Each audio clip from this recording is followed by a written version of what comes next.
What if the difference between the person you are right now and the person you actually want to be isn't some massive life overhaul? No dramatic moment, no rock bottom, no sudden revelation. What if it's just 1%? That sounds almost insulting, right? Like 1%? That's supposed to change my life. But here's what's strange. When you actually run the math, when you follow that idea all the way to where it leads, it stops being small. It becomes one of the most powerful forces you'll ever come across, and most people never even notice it's there. Today, we're going to talk about the 1% rule, not as a motivational slogan, not as something to put on a sticky note and forget by Thursday, but as a real working principle, one that quietly shapes the lives of people who seem to have things figured out. And by the end of this, I think you'll see your own daily choices a little differently. So let's start with a question that might feel familiar. Have you ever started a new habit with total confidence and then watched it fall apart within 2 weeks? Maybe it was a workout routine. Maybe it was waking up earlier. Maybe it was cutting out junk food or finally sitting down to read more. You start strong, you're motivated, and then life happens. You miss a day, then two, and then somehow it's 3 months later and you haven't thought about it since.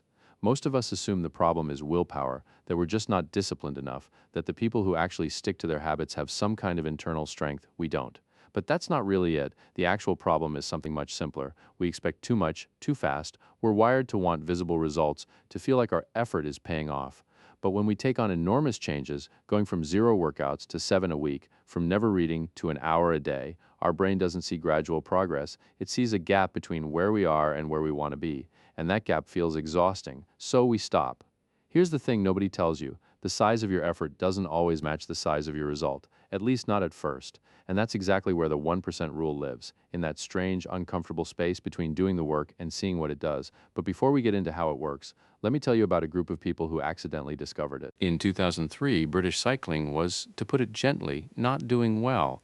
In over 100 years of Olympic competition, British cyclists had won a single gold medal. Manufacturers were hesitant to sell their bikes to British teams, worried it would hurt their brand. The program was in the kindest terms, mediocre. Then a man named Dave Brailsford became the head coach, and he introduced something he called the aggregation of marginal gains. The idea was simple. If you broke down every single component of what it means to be a great cyclist and improved each part by just 1%, those improvements would add up to something remarkable. And so they redesigned the bike seats for more comfort. They experimented with different massage gels to help muscles recover faster. They tested which fabrics reduced wind resistance by a fraction of a percent. They even brought in a surgeon to teach the athletes how to wash their hands properly, to reduce the chance of illness before a major race. Individually, none of these changes were impressive. None of them would make the news. Nobody would look at a slightly better hand-washing technique and say, that's the secret. But together, 5 years after Brailsford took over, British cycling dominated the 2008 Beijing Olympics. They won 8 gold medals out of 10 possible in track cycling. At the 2012 London Olympics, they set 9 Olympic records and 7 world records. In the decade that followed, British riders won 5 Tour de France titles. A program that couldn't sell its bikes to sponsors became the most dominant cycling force in the world, not through one giant leap, through hundreds of tiny ones. That's what compound improvement looks like in the real world. And here's the part that most people gloss over. It didn't happen fast. It required years of consistent work before the results became undeniable. Which brings me to the math. Let's do something concrete. I want you to picture 2 versions of yourself. Version 1, you get 1% better every single day for 1 year, just 1%. That's almost nothing. It barely feels like progress on any given Tuesday. Version 2, you get 1% worse every single day. Maybe you're not actively trying to fall apart, but you're not being intentional either. You're coasting, letting things slip a little. You skip things when they're inconvenient. You take shortcuts when no one's watching. Here's what the math says. 1% better every day for 365 days. You don't end up 365% better. The math doesn't work like addition. It works like compound interest. You end up about 37 times better than you started. 1% worse every day for 365 days. You end up at about 3% of where you began, same time period, same number of days. Completely opposite outcomes. Now, obviously, this isn't a literal measurement. You can't actually quantify personal growth in percentages, but the principle is real, and it plays out in life in ways that are unmistakable once you know how to look. Think about it this way.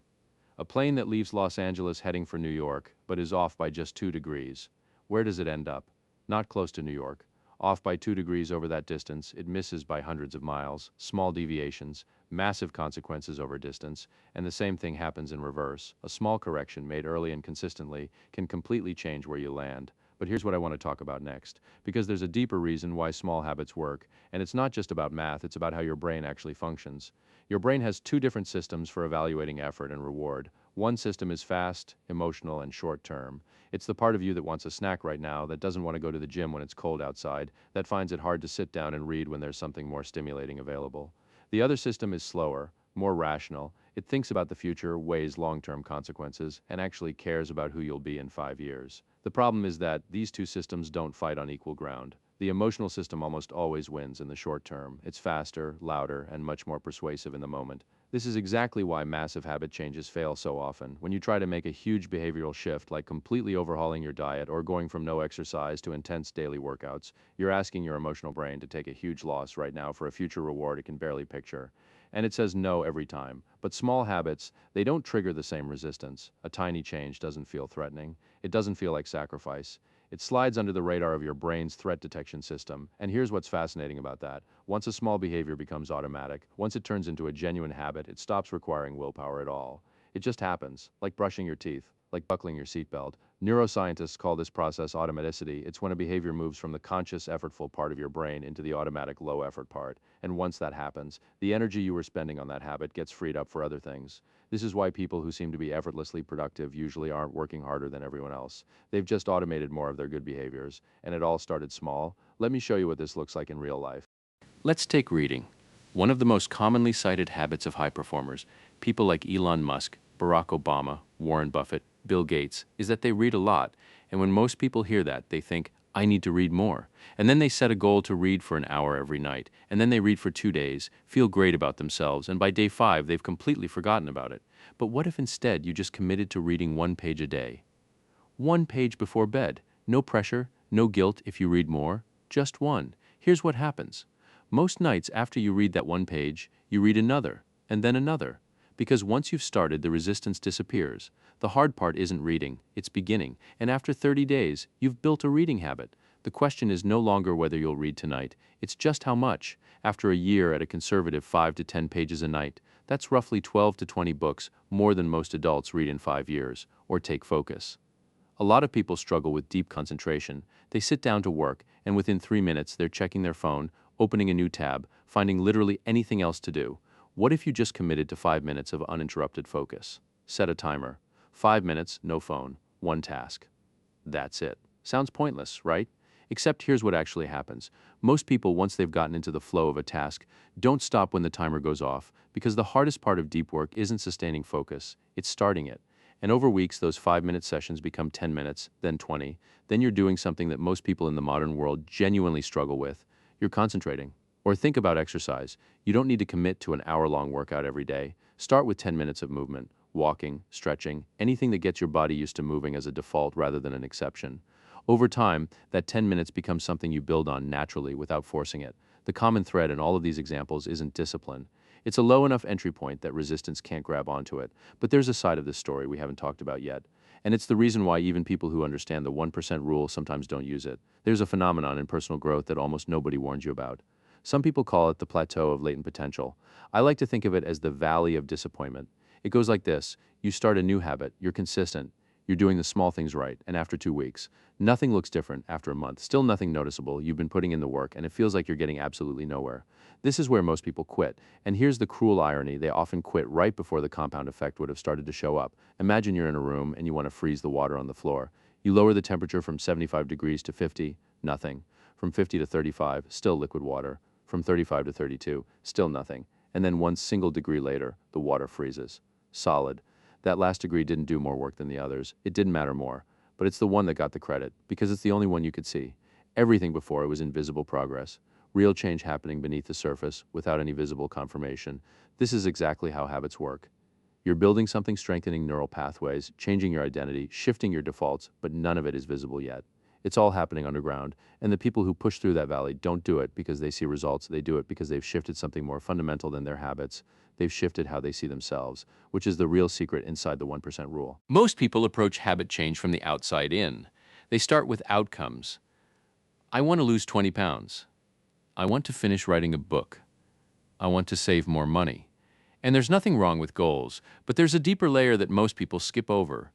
And it's the difference between habits that last and habits that fade. That layer is identity. Because here's the thing, if your goal is to lose weight, you'll work toward it until you hit your goal, or get frustrated, or life gets complicated. But if you start seeing yourself as someone who takes care of their body, the habits follow naturally. They feel consistent with who you are, rather than like sacrifices you're making. Every time you go for a morning walk, you're not just burning calories, you're casting a vote for the identity of someone who moves their body. Every time you read a few pages before bed, you're casting a vote for the identity of someone who values learning. Every time you sit down to work without checking your phone, you're casting a vote for the identity of someone who can focus. No single vote decides an election. But enough votes over time, they determine everything. This is why small habits are so powerful at a psychological level. They're not just actions, they're statements about who you are. And over time, those statements start to feel like facts. The goal isn't to do a hard thing every day.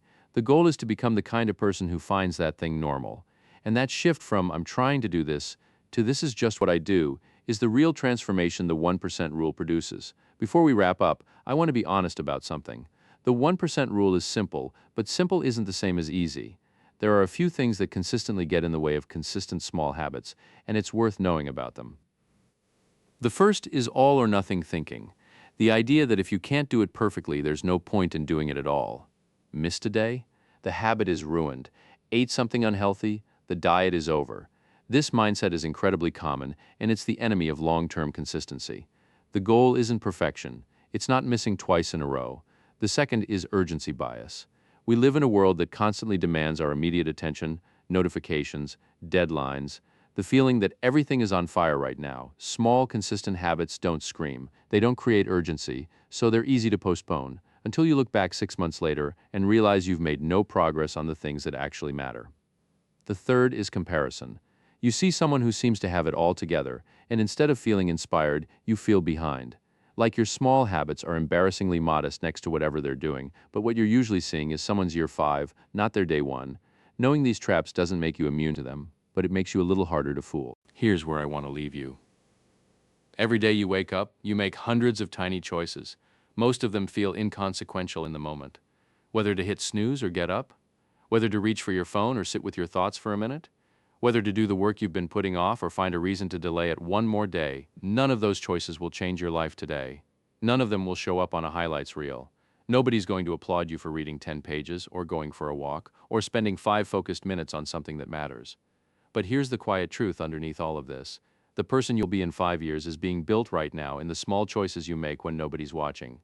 In the habits you practice before they feel impressive, in the tiny commitments you keep even when you don't feel like it. You don't need a massive transformation. You don't need a perfect plan. You don't need to wait until Monday or January or until life feels less chaotic. You just need 1% today, and then again tomorrow. And somewhere along the way, quietly, almost invisibly, you'll look back and realize you've become someone different.